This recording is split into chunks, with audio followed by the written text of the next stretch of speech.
살아남은 자들의 고통은 아직도 계속되고 있다. 보수와 진보의 극심한 이념 갈등 속에서 천안함 생존자 58명은 아직도 소외된 삶을 살아가고 있는 것으로 알려졌다. 생존 장병 58명 가운데 24명은 군에 몸담고 있다. 전역자는 34명이다. 절체절명의 순간에 생사의 갈림길에서 돌아온 천안함 생존 장병들은 죄책감에 얼굴을 들지 못하는 이가 적지 않다. 트라우마로 숨어 지내는 경우도 덜어 있는 것으로 전해졌다.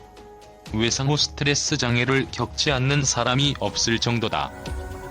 얼마 전 전역한 천안함 함장 출신 최원일 예비역 해군 대령은 25일 일반 사회뿐만 아니라 군내에서도 천안함 생존 장병에 대한 대우는 참혹했다며 지난 세월을 기억했다. 그는 해군에서조차 한동안 우리를 회피했다.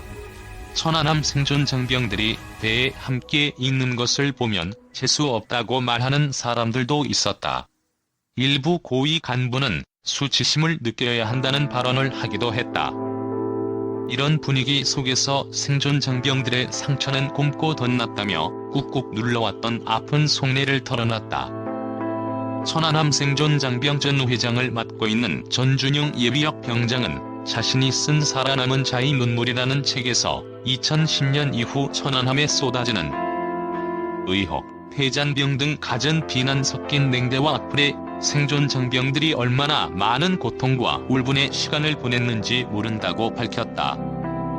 다행인 점은 2019년 3월 기준 천안함 생존 장병 58명 중 6명에 불과했던 국가유공자가 지난 2월까지 12명으로 늘어났다는 것이다. 이 가운데 9명이 PTSD 질환자다.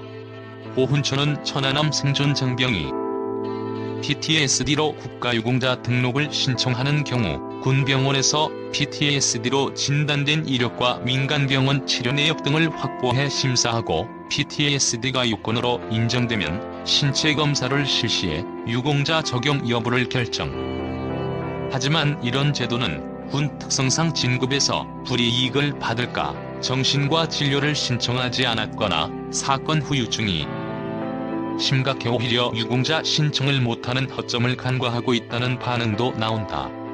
아직은 이들을 위한 배려가 부족한 셈이다. 최근 천안함 피격 때 가장 크게 다쳤던 신은총 예비역 하사는 자신의 SNS에 황기철 보훈처장이 자택을 방문해 지팡이를 사라고 어머니 손에 쥐어줬던 돈으로 실내에서 사용할 지팡이를 샀다는 글을 올리기도 했다. 군 관계자는 상처와 아픈 마음을 치유하는 것은 결국 관심이라며 정부가 생존 장병과 유족들에게 보다 지속적인 관심을 가져야만 천안함 피격 사건의 상흔이 아물어갈 것이라고 말했다. 제2연평해전과 천안함 피격, 연평도 포격 도발로 희생된 서해수호 55용사를 추모하는 제6회 서해수호의 날. 기념식은 26일 오후 2시 경기도 평택 해군 제2함대 사령부에서 열린다. 해군 2함대 사령부에서 기념식이 열리는 것은 이번이 처음이다.